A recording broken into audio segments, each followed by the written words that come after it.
The Proleptic Journal of a Shite-Extractor Tractor Man by Scott Waller. 8. One day later. Great news! I've just got word from Dennis. I'm going back to the docking station basement in 2 days. Maybe I'll see the mysterious blonde again. I'm excited. But that's enough from me for the moment. I exhausted the capacities of my poor head explaining all the ins and outs of politics yesterday. One day later. I can't be bothered to speak right about my world today if I'm honest. My mind is focused on my own future tomorrow. I daren't even mention it to Dolly, so I'll talk to you about it instead. I have a strange feeling in my gut telling me that this thing is going to turn into something I daren't say. I'm probably getting worked up about nothing. I'll have to try and warn myself that I might be setting myself up for disappointment. Only people who harbour big-time illusions get disillusioned big time, so saith the wise one. Oh well, I'll soon find out. I'm going to get some medically assisted sleep before the big day. One day later. You probably want to know how it went. Well, the answer is, not exactly as I expected. I'll explain it all from the beginning. Dennis kindly set it up so I had a reparation job to do in the basement. He gave me a special up-to-date company portable map screen called the Ariadne, which showed my movements along the underground grid, so that I wouldn't waste time getting lost. The Ariadne screen looked like a confusing mesh of overlapping different coloured spaghetti strands tangled in and out of each other. But it was programmed to show the quickest way back. So off I went. After finishing my repair job, I searched around the corridors for ages, going through a red tube-like tunnel, leading to a blue one, opening a hatch onto a grey one, and so on, without getting the slightest glimpse of her. I started out full of hope, but that feeling gradually gave way to the unhappy thought that I was wasting my time. At first, I accepted such thoughts more or less calmly, but then they began to worry me deeply. What if I never see her again? It's strange but true. The idea of losing something I'd never had was enough to drive me to a state of despair. I began to search faster so as to cover more ground. I stopped looking at the Ariadne, thinking it was slowing me down, but I found myself frantically scuttling around corridors, which looked so familiar that I wasn't sure if I'd already been there more than once before. I was obviously getting nowhere. Eventually I sat down despondent in some dingy corridor and asked myself what the hell I was doing. Time was running out. I had made no progress. I did not have a clue how to find her. I was just wandering aimlessly along corridor after corridor. How was I supposed to find anyone in this maze? I thought I'd have been lost for the rest of my pathetic existence within the damp bowels of that basement, if I hadn't been equipped with the Ariadne to show me the way out when I was ready to turn my back on my broken dream. Then I began to wonder just who she was that I was looking for. I even questioned whether she had ever really existed. Then, while I was sitting in the middle of some dingy tubular nothingness immersed in self-eviscerating doubt, it happened. I heard it. A giggle. Her giggle. I was sure of it. It wasn't a mocking giggle. It could have been the sound that innocence might make, if innocence could laugh. It could almost have been the chirping of a little bird. It resonated round the metal corridor like the essence of a soft melody inside a giant flute. That enthralling celestial melody and I were sharing the precious space inside that giant flute. I went down the corridor to where the sweet sound seemed to come from. I turned the corner, and there she was, just casually leaning against the wall, as if the universe was not being turned inside out and back again from my awestruck eyes to the furthest stars. She was wearing some sort of silk gown that shimmered silvery blue, violet and white. Her feet and legs were bare. The V of her gown went down well below her cleavage, showing no sign of bra. I stood there frozen, looking at her for I know not how long. She jerked her head in my direction, sending a ripple through her long, wavy golden hair. I was trembling, but I was put a little at ease when she smiled at me. That momentous smile sent a warmth through me that I cannot begin to describe. "Toodly-doo there. What's your name?" I'm Norbert, I replied, managing not to falter too much. I don't think I've seen you around these parts. Which parts? No, I don't come often. But perhaps you saw me the other day. So that was you, was it? Come closer. I won't bite, unless you formally petition it. She chuckled at her own joke, or at my petrified reaction to it. The name's Faye. She extended an elegant hand out to me, which I held, not really knowing what to do with it, but I enjoyed touching her delicate fingers with mine, and the cool, fragile skin above them with my thumbs. Her skin had a lightness to it that made you want to protect her. That was a feeling that I'd never really associated with entities that aroused my sexual desire before. I found it disturbing. She inspired something peculiar in me. A desire, certainly, but something else, something close to awe. It's not only that I didn't dare to ask her to take her clothes off and get into a position ready for copulation, although of course I did not. Rather, I wouldn't have wanted to even if I'd had the courage to do so. I wanted her to reveal another kind of nakedness, a kind that I had barely imagined existed before. I felt somehow that something precious and invisible was contained inside her, something that would have to be unravelled slowly, carefully, with patience, like a series of surprises that destiny could make available only when destiny herself decides. "Do you work here?" I asked, feeling a little stupid. "My mission is to improve the self-reparation capacity of individual units. What about yourself?" I paused. "Don't tell me. Tractor Man." "How did you know?"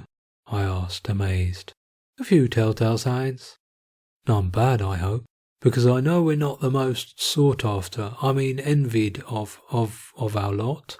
I can't remember the rest of what I said, which consisted basically of making gibberish excuses for who I was.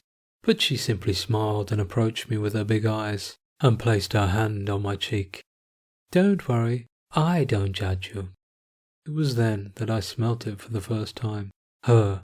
She had an odour that I had never experienced before, and it was an experience. There was a faint smell of lavender coming from her hair, but only ever so slight, nothing like the olfactive output on Eurodramas, or the fragrances stocked in Dolly. Mostly it was her bodily smell. Not strong like someone who's just finished practicing a sport, but a kind of odour of human tenderness that sent a wave of intensity through my body. "I don't suppose you see women going about dressed like this at work every day, do you?" "I certainly don't.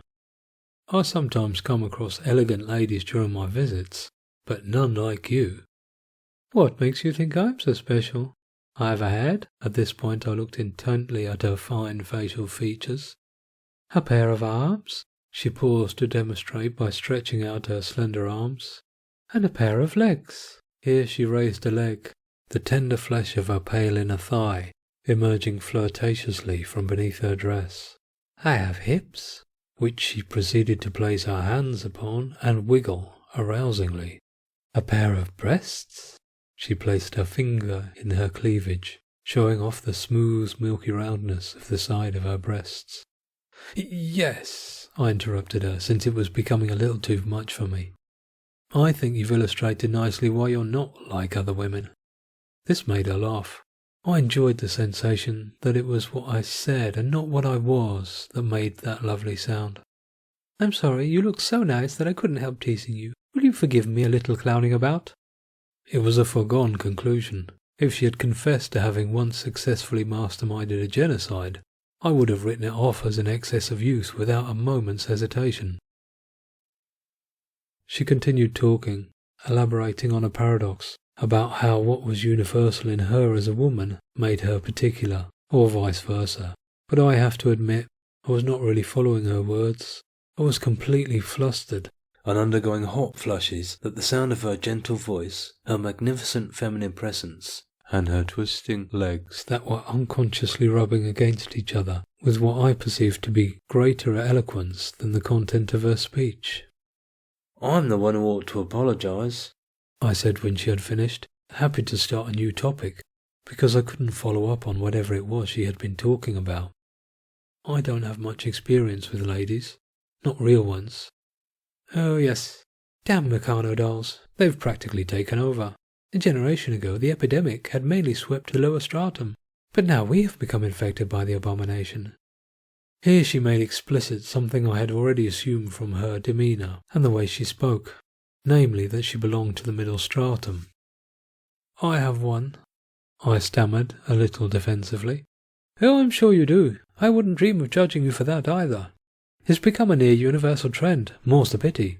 I don't care what anyone says about functionality, stamina, versatility, variable-sized and shaped members, particularized need-response programming, and so on. It's not the real thing. The real thing? I wouldn't. Well, don't tell me that you've never. Is it that uncommon? Less and less as each year progresses, if progressing they are. But I thought that with your age, you might have tried a hookup program over the slipnet, or some middle stratum houseworker might have thrown herself at you. That only happens in Eurodramas, I'm afraid. I abstain from those places too.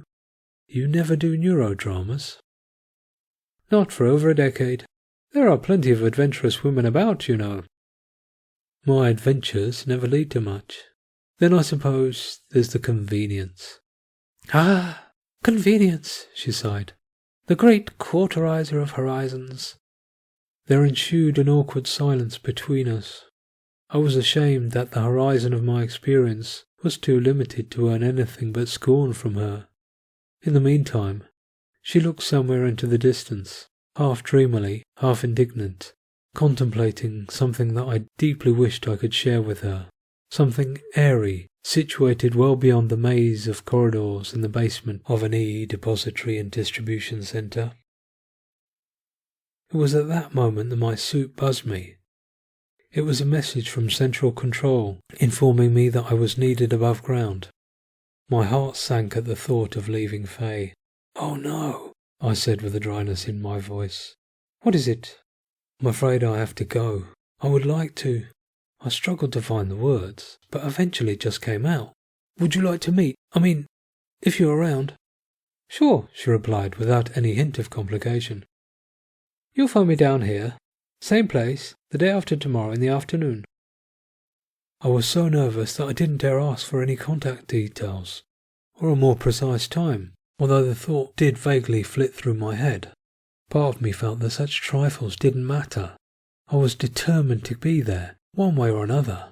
I was convinced that things would fall into place, as if guided from beyond. She stretched her long, soft hand towards me. Humour me, she said, smiling. Kiss my hand in the old gallant way. Trembling, I took her precious hand in mine, lowered my lips towards it, pressed them upon her skin, radiant to the touch, my heart beating like a maniac's, and gave her a barely audible kiss. There, wasn't so difficult. I'll be here. You don't want to disappoint a real lady now, do you?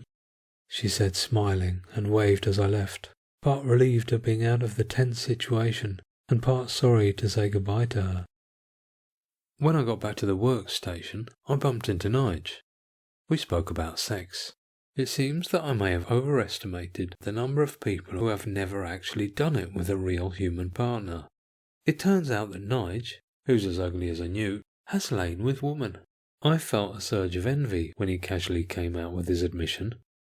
Something I don't think I would have felt before I'd seen Faye. Not that he has fond memories of the experience. Bloody awkward the old thing, if you ask me, was Nige's opinion of his sexual entanglement with womankind. Limbs all over the shop. You don't know where or when to pull it in or pull it out or what not for madame. Caress me, rub me, squeeze me there. Not there, not like that. Move, stay still, wiggle, faster, slower, softer, harder. Bloody nightmare. No, I don't have an intelligent dildo for a third leg. Those things were the death of the old ways, take it from me.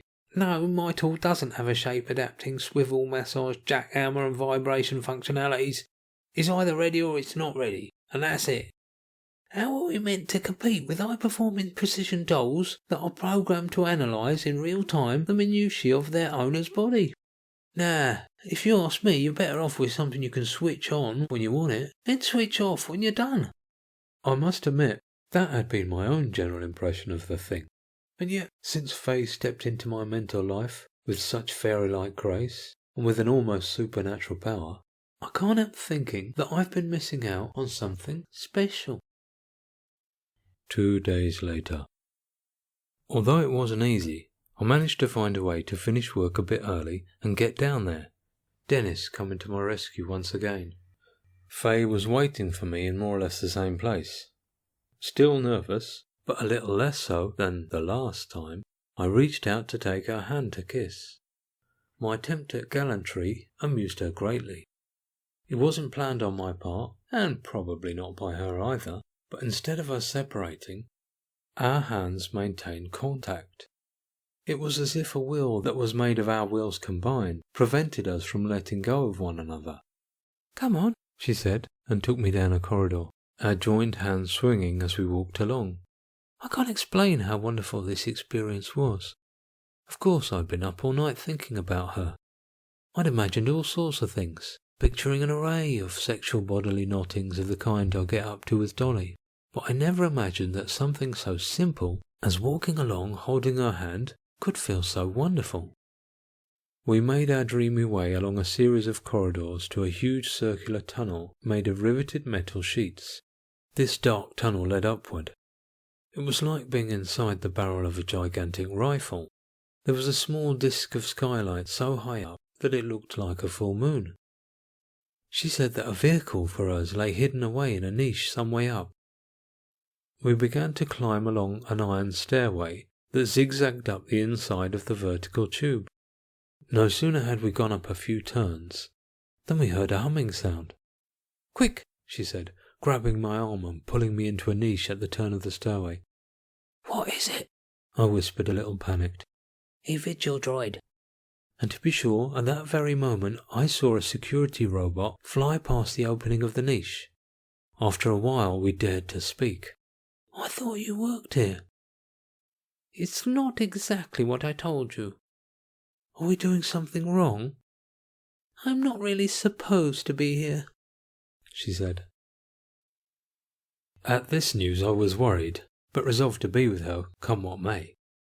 It did occur to me that she had not been entirely honest in refraining to mention this before, but I decided not to make an issue about it. Eventually, we made it to a large opening in the side of the tunnel, where the speedy vehicle she was borrowing awaited us. We got in and drove for some time. "Where are we going?"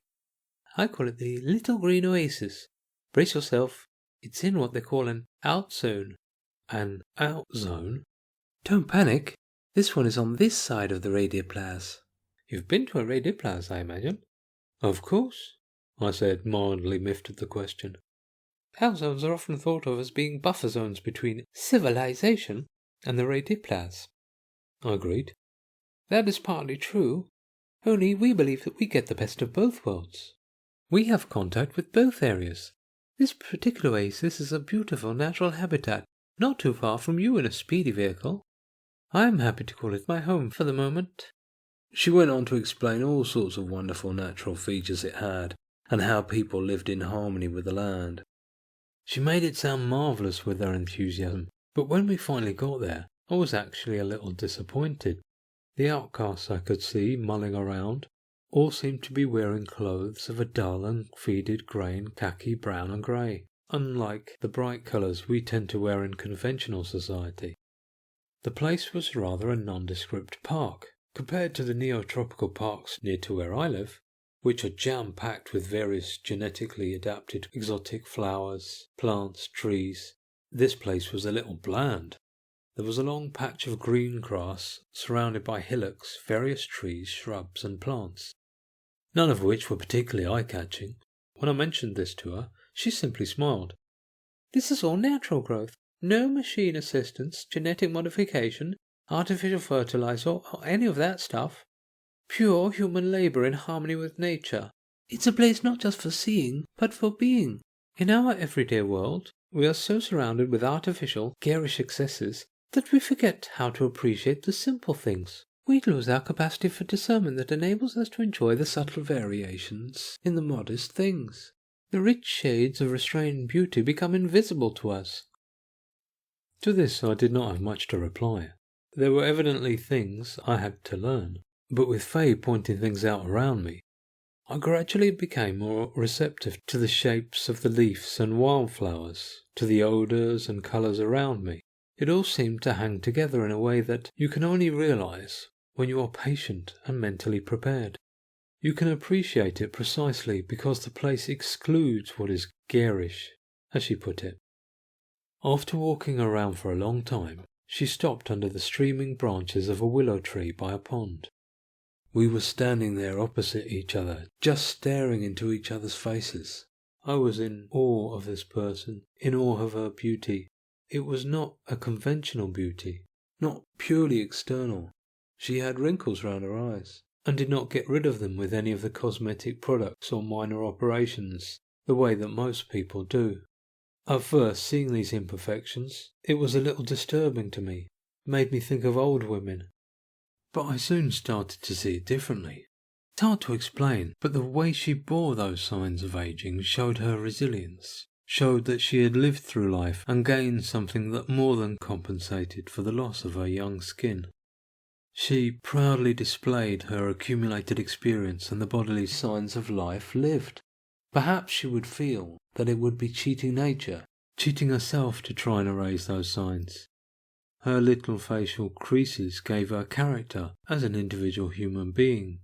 They were a sort of equivalent of the rings in trees, the celebration of worthwhile perseverance in this world. Although I was ready to stand there immobile for many minutes, she had other ideas. She bent down to kiss me on the lips. My heart was thumping away, and I had difficulty responding. We stopped. I realised for the first time just how much taller than me she was.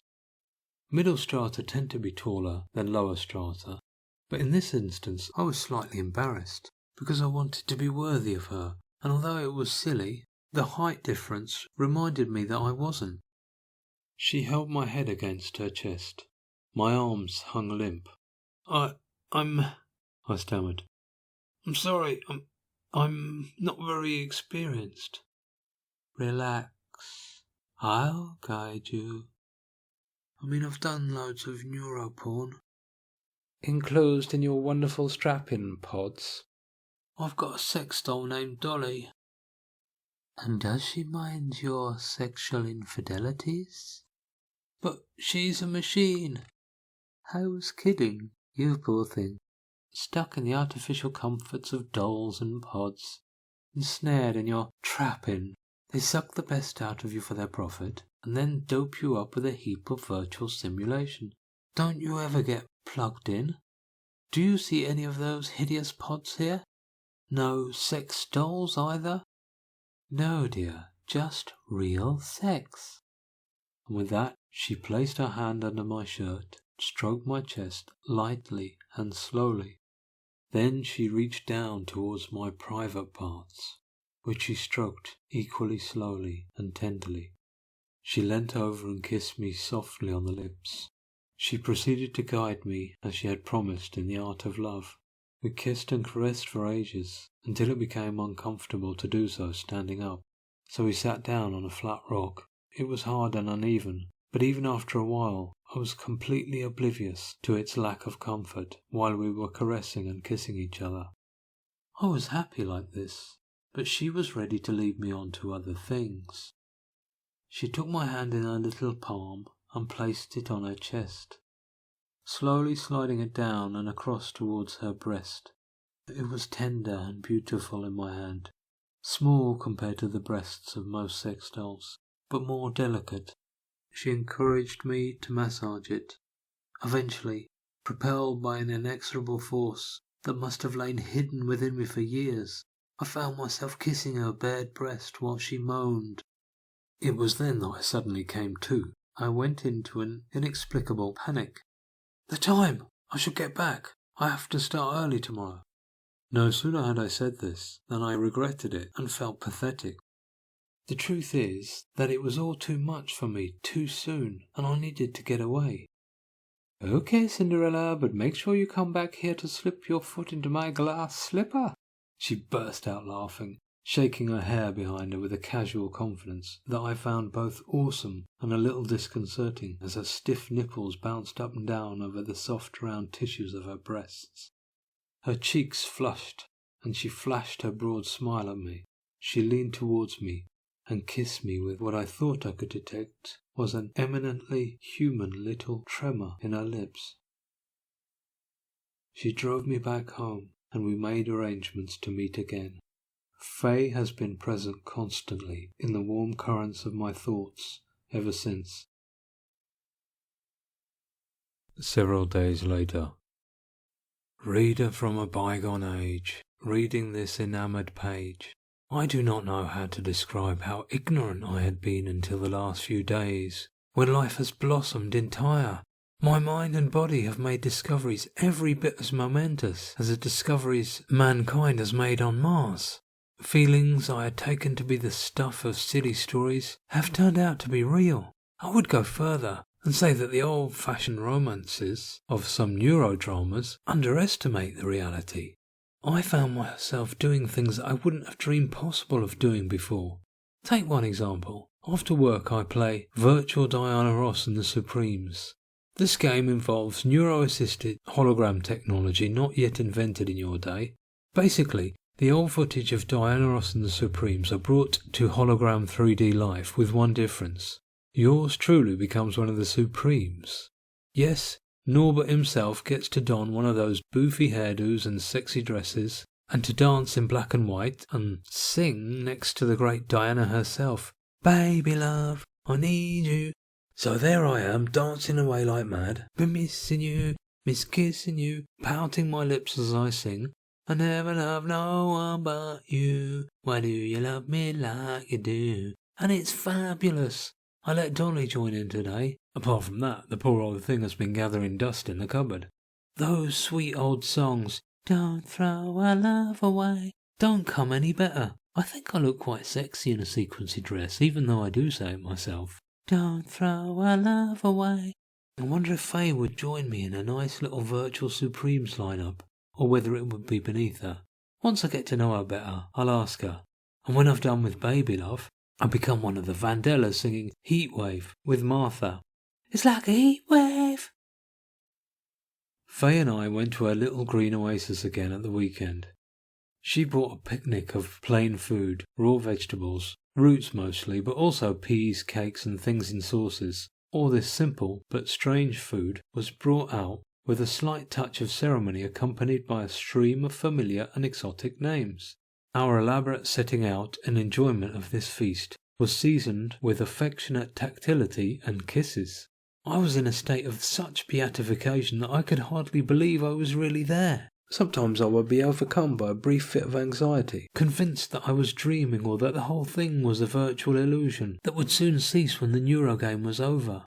In one of these states, I imagined that she was mad and dragging me into her madness, and might suddenly come to her senses, look at me and scream, "What the hell are you doing trying to touch me?" This particular flight of delirium was fueled by some conspicuous tics she had. I had barely registered this at first, but then it became impossible not to. Her arm or hand would suddenly shoot out a few centimetres, or her foot would jerk up when her legs were stretched along the ground. On one occasion, when she twitched her head twice in a row, as though flicking an invisible fly from her face, I hesitated a moment, then spoke. "What's the matter?" "What do you mean?" she asked. "You just twitched. Is there anything wrong?" "Oh, it's nothing." "You do want to be here, don't you? I mean, I feel so lucky to be here, and I would hate to think that you were just being nice or... I want to be here with you. Don't panic. I really can't remember what made me twitch. It was probably a flashmite." "A what?" "A flashmite. I get them all the time, don't you?" "I don't know. What are they?" "You know flashbacks, don't you?" "Yeah." "With flashbacks, you get a sudden memory of something that happened in the past, right?" "Right." "I often get the particular kind of flashback called a flash regret when I think about a situation I was in the past, and I'm suddenly assailed by the piercing thought that I said or did something wrong, or misplaced, or that I should have done something else. You know, you come out of some important meeting and you say to yourself, 'Oh, I really wish I hadn't said that. I may have had a flash regret a minute ago. I don't really remember.' No need to fret. I have no regrets about you. Don't you get flash regrets? I suppose so. You can also have flash forwards in fiction, a sudden vision of what is going to happen. You rarely have them in real life, though you can get sudden premonitions. I know a distant wise woman who is renowned for her prophetic powers. What's a flash mite? A flash mite is when you have a sudden intuition of something that might happen. Usually it's something dark and horrible. That's liable to make me twitch. You should see your face. Don't look so worried. They're quite normal. It is rarely something that is likely to occur. In fact, it's usually a kind of worst-case scenario playing out in your brain, probably as a kind of warning of remote but possible danger, a sort of split-second protective paranoia mechanism. I thought about this for some time. She seemed so casual about what could be seen as her imperfections. I realised that we humans are simply not crinkled as straightened sheets. Maybe the beauty of a cloth lies more in its creases than its smoothness. Then I added, I think I had a couple of flash mites when I was sneaking off to hunt for a certain mysterious pretty lady I know down the labyrinthine tunnels of the docking station. She laughed at this, and in so doing she made me feel important. I was put at ease by the idea that she could appreciate me for my capacity to spontaneously think up something funny. It was a confidence-inspiring moment for me. It's as though, up to that point, I'd resigned myself to believing that I was essentially useless to the world, but could be serviceable to others who were more important than me. I might help out a bit here and there, and then creep back into my little den, content that I'd done something rather than nothing.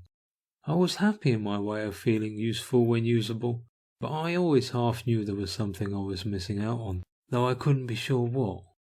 Now Faye was making me feel that I had some sort of worth specific to me, something more than my bioenergy extracted via strap-ins and sucked out onto the great machine that helps the world run on terms I had never questioned, because I assumed that it was not my place to question it. After eating, we lay side by side in each other's arms on a blanket under leafy branches. At one point I looked at her lying there. The evening sun shone through the trees, and I saw the light fall on her eyelids, cheeks and lips. I noticed the little layer of down beneath her chin, caught in a yellow net of sunlight. I stared in fascination. It was this sort of real, marvellous detail that had escaped me. The richness of the authentic flesh, next to which the fabricated perfection of sex doll skin cannot come near. It was cold, so we went into a private mobile cabin that was parked in a slight dip in the land. We lay down there on a bed. I wanted to repeat the experience of touching a real breast, her breast. I slipped off her shirt. Although the light was dimming, I was able to examine the marvel of her breasts again. These two soft white hillocks, inviting as dollops of thick cream topped with little raspberries, had haunted my imagination between this and our previous meeting. I could not have looked forward to anything more than touching her breasts again. My immense expectation was not disappointed in the slightest. As I stared awestruck at her naked upper body, I could not help thinking that the white skin surrounding her nipples was so delicate, so fine, so precious, so fragile, that if I so much as touched it, it would come off in my fingers, like the skin that forms on the surface of a cup of hot milk left standing. I stroked her breasts ever so lightly with my fingers. She breathed more and more heavily. Slowly I worked my way up to the summit of the creamy dome, where the little pink nodule had sunk slightly into the surrounding flesh. I heard her sighing both through her mouth and her nose. I cupped my hands over her breasts and clenched them gently.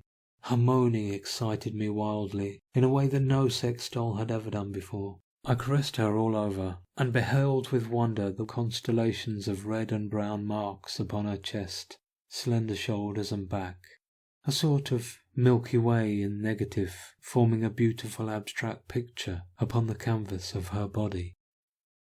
Before long we were making love. She guided me, but I believe I was a good pupil. I won't go into details. My words cannot describe the lived reality. Suffice it to say that it was out of this world. Yet there was one moment that caused me great consternation. This concerns a discovery I made, which almost made me jump out of my skin. When she removed her underwear, to my puzzlement, I saw a brown patch of hair between her legs. I never knew ladies grew hair there. Sex dolls don't have it, and I don't recall seeing it on Europorn. It suddenly twigged that the first day I saw her in the corridor, and thought she was wearing what looked like a pair of skimpy knickers, she was in fact wearing nothing but her natural hair. I explained my discovery to her, and it amused her no end. She took my trembling hand and made me stroke her pubis. I was transfixed for some time by this unexpected hair patch, curling little tufts in my finger. Then she led my hand towards the soft fleshy part that had become wet, without artificial lubricant. She insisted that we not use any artifice other than our own natural tenderness. Following her guided motion, I managed to please her. We made love. She said I could proudly boast that I had satisfied a real woman. She explained to me that sex with a sex doll can never be the same as sex with a real person, because it doesn't matter what the sex doll thinks or feels. There's no need to second guess, no need to take risks, or use your active imagination. No pleasure in giving pleasure. No unveiling of the foibles, preferences, and particularities of the other. It's about discovering another and discovering the self, and then, after having grown through this initial knowledge, rediscovering the other and then rediscovering the self. This only made vague sense to me. I realized that I had a lot to learn, but there was a lot I wanted to learn. I looked forward intensely to learning more with her. We slept. We were awoken by the cold and warmed each other up. We slept again. The next day she planned to show me around the community where she was living. I felt that she wanted to share with me something that was precious to her, and that warmed my heart. I was going to meet people who shared her everyday life. She had told me about them with such admiration. Clearly she held many of them in high esteem and affection. What they all had in common was that they wanted to be in touch with nature. Although my attitude had much changed since I met Faye, I must admit this prospect did fill me with some trepidation. Nature is fine from a distance, but you can have too much of a good thing.